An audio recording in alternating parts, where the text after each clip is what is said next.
Olá, amigo do canal YouTube. Sou o professor Dr. Antônio Juliano Breiner, do Laboratório Breiner de Três Pontas, Minas Gerais, e professor da Unifenas em Alfenas, Minas Gerais. Hoje nós escolhemos um assunto para discutir, que é sobre o vírus Ebola, que causa uma doença hemorrágica grave. As febres hemorrágicas virais são causadas por esses 4 grupos de vírus. Ou é um filovírus, ou arenavírus, ou flavivírus. Aqui está situada a nossa dengue, aqui está situada a febre amarela, e o buniavírus. Os filovírus, onde está situado o ebola, ele tem como hospedeiros os roedores e artrópodes. Principalmente nós estamos colocando aqui, que é uma discussão, porque nós não temos, os pesquisadores não sabem, na verdade, qual que é o nicho desse vírus, onde ele é encontrado, qual o animal que o transmite e o hospeda, mas suspeita-se que são os morcegos frugívoros. E posterior contato com o humano e outros animais pode se transformar aí numa cadeia de transmissão. Os filovírus são 4 tipos de vírus Ebola.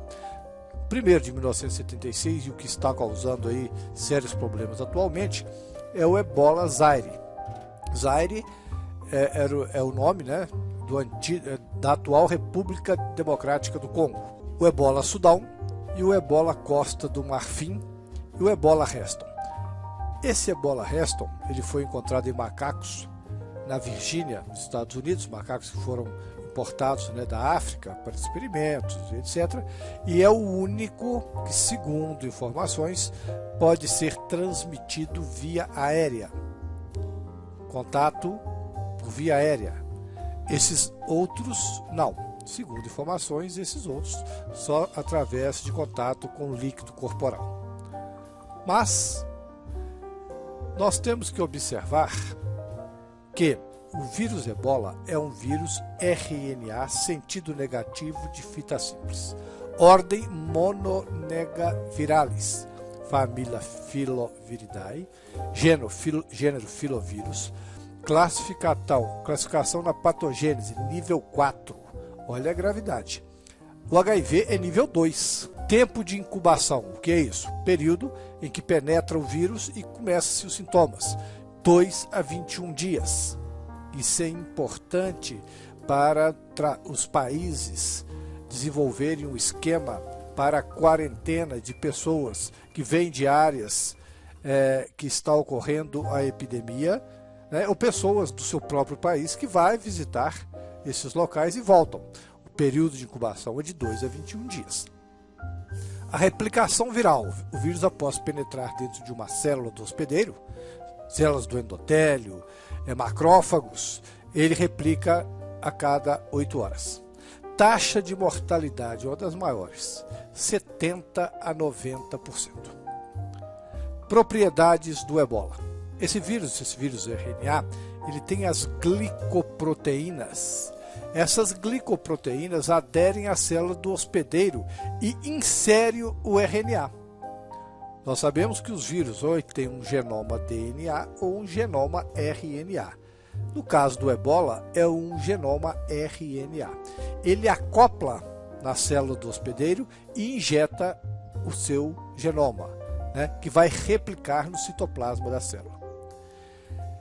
É interessante nós discutirmos aqui se o vírus é um vírus RNA.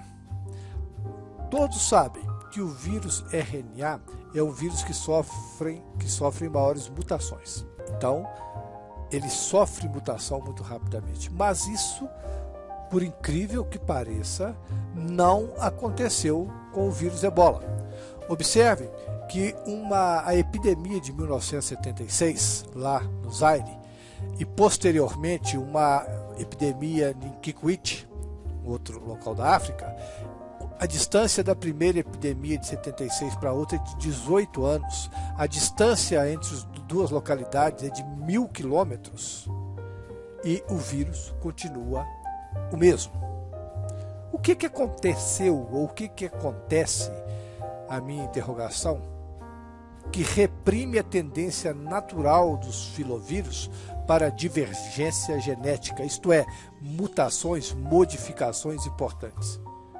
Será que, se ele for para um outro local que não as florestas, mudar o seu hospedeiro, por exemplo, se for um morcego ou roedores, ir para um outro tipo de hospedeiro, será que ele sofreria uma modificação e poderia ser transmitido via aérea?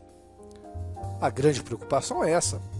Será que ele pode sofrer uma mutação e a forma de transmissão ser diferente?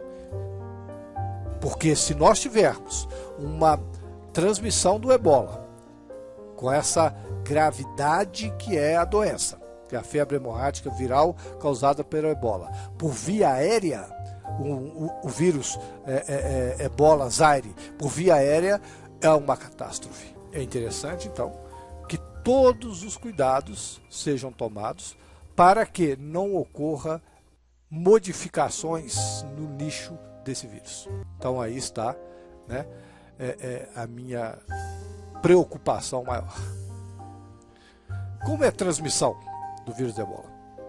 O vírus de ebola, a transmissão é contato direto com sangue e ou secreções da pessoa infectada. Não existe estado de portador.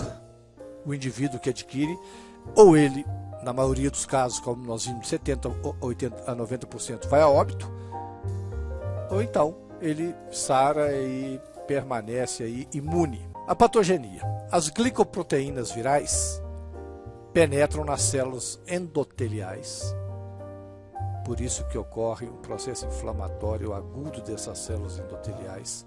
Essas células endoteliais liberam substâncias químicas na resposta imune, interferão e outros, e o que desencadeia a resposta inflamatória. Nas células endoteliais é que ocorre, então, provavelmente, há uma dúvida nisso aí, as manifestações clínicas hemorrágicas fatais da febre hemorrágica pelo ebola. Então, essas glicoproteínas virais, eu gostaria de mostrar para você, aqui é o esquema fotográfico do vírus. Observem essas espículas. Olha, essas são as glicoproteínas virais. Essas glicoproteínas é que acham um receptor que tem nas células endoteliais, nos macrófagos, liga e injeta o genoma viral. Glicoproteínas é que ocorre a interação celular, né? Talvez há uma hipótese aí que a resposta imune, principalmente nos pacientes que vão a óbito, que é 70% a 90% dos infectados, essas glicoproteínas, vai ocorrer uma deleção dessas células, vai suprimir a ativação das células do sistema imune. E outra coisa interessante, as glicoproteínas, a interação humoral, isto é, a resposta adaptativa por anticorpos, a alta afinidade dos anticorpos com a parte terminal da glicoproteína viral impede que os anticorpos se liguem ao vírus. Com isso, não vai opsonizar os vírus, né? E por esse motivo, né, os vírus continuarão causando o processo infeccioso, a infecção aguda. Então, a resposta após infectar essas células, olha que células importantes, células endoteliais, macrófagos, hepatócitos no fígado, vai ocorrer resposta imune. Uma resposta imune com a produção de interferão alfa e gama em grande quantidade, interleucina 2, interleucina 10, fator de necrose tumoral, tudo isso desencadeia disfunção vascular dos vasos, levando uma resposta inflamatória, levando a hemorragia e levando o indivíduo ao choque final. Sintomas. Entre 2 e 21 dias inicia-se os sintomas. Os sintomas, febre e dores musculares. Isso é característico de infecção viral. Febre e dores musculares, principalmente devido ao fator de necrose tumoral liberado por nossas células em resposta à inflamação. Posteriormente, inicia-se problemas respiratórios, hemorragia, uma senhora com hemorragia, observe a hemorragia nasal, a boca, os olhos, ouvidos, há uma falência de múltiplos órgãos, problemas hepáticos, aumentando aí as aminotransferases, problemas renais levando a anúria, a pessoa não urina mais, e finalmente o estado de choque e a morte. A hipótese de diagnóstico de febre hemorrágica pelo ebola precisa-se de fazer um diagnóstico para evidenciar essa doença, já que uma febre hemorrágica, né, pode ser por diversos agentes etiológicos. Quando nós discutimos hoje o problema do ebola na África, nós esquecemos de outras doenças que matam muitos irmãos. O diagnóstico tem que ser um diagnóstico diferencial. Para isso, nós temos IgM-ELISA, que se faz a partir da segunda semana, a partir da produção de anticorpos específico, reação em cadeia de polimerase e isolamento viral. São as formas de fechar o diagnóstico. Após 2 semanas, 14 dias, que é a média, o indivíduo tem 2 caminhos. Tem o caminho evolução para a cura. Essa evolução para a cura está estritamente relacionado ao sucesso do sistema imune. Talvez os vírus não consigam fazer uma deleção dessa resposta imune, destruir essa resposta imune. O indivíduo mantém uma resposta imune boa através de linfócito TCD8, que é o linfócito citotóxico, através do linfócito CD4, né, que vai ativar a resposta inflamatória e ativar o linfócito B, a produção de anticorpos. O indivíduo evolui para a cura. E óbito. O óbito, quando isso não funciona, o sistema imune não funciona, que é de 70% a 90%, é a maioria das vezes, falência de múltiplos órgãos, coagulação intravascular disseminada, anúria e, infelizmente, óbito. O tratamento. Um pesquisador disse o seguinte: hoje, a terapia agressiva de reidratação. Reidratar o indivíduo, porque o indivíduo, além desses sintomas iniciais, febre, dores musculares e posteriormente, ele pode ter fotofobia, linfadenomegalia, hiperemia conjuntival, ele pode ficar rictérico, ele pode ter pancreatite, pode atingir o sistema nervoso central, sonolência, delírio, convulsão. Isso aí o indivíduo com manifestações mais graves. Então, para evitar isso, a terapia agressiva de reidratação é uma das formas de salvação. Manutenção da oxigenação e pressão arterial.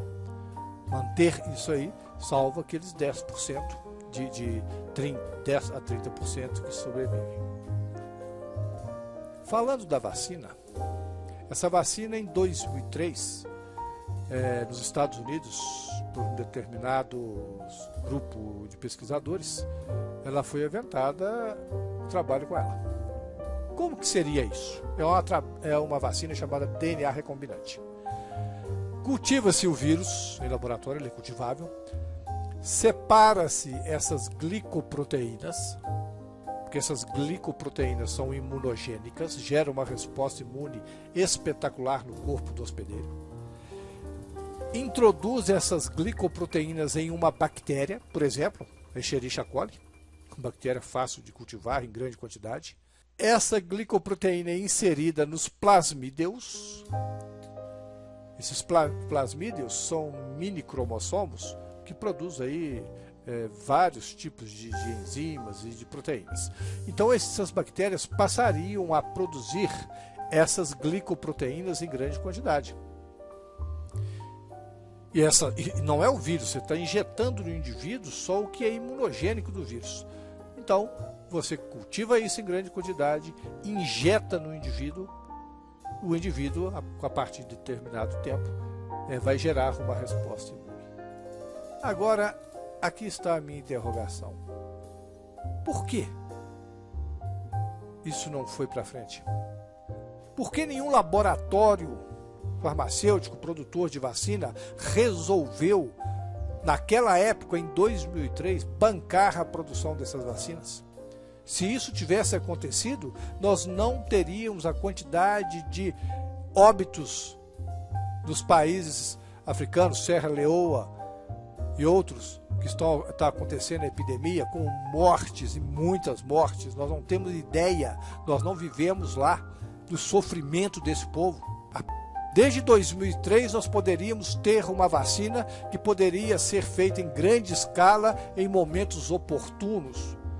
Iniciou-se em um determinado local, por mais distante que ele seja, por mais pobre que seja aquele grupo. Iniciou uma doença, vacina-se. Meus amigos do YouTube, muito obrigado. Entre em contato comigo, professorbrainer@hotmail.com. Visite lá o blog www.professorbrainer.blogspot.com. Siga no Twitter, @professorbrainer. E gostaria, por último, de deixar um recado. Médicos Sem Fronteiras. Entre lá no site www.msf.org.br e veja o trabalho desses profissionais. Não são só médicos, são enfermeiros, são profissionais de várias áreas. E seja um doador financeiro para que essas pessoas executem o trabalho. Nós, muitas vezes, por vários motivos, não podemos estar lá, não podemos ir lá, mas esses abnegados profissionais lá estão. São os Médicos Sem Fronteiras. Como eu disse, não são só médicos, são enfermeiros, são farmacêuticos, são profissionais, são dentistas, são profissionais de várias áreas que participam desse movimento e salvam muitas vidas. Entre no site, veja o que eles fazem. Talvez isso sensibilize você a contribuir mensalmente com R$30, R$60, o que você puder. Muito obrigado, amigos do YouTube, e até a próxima.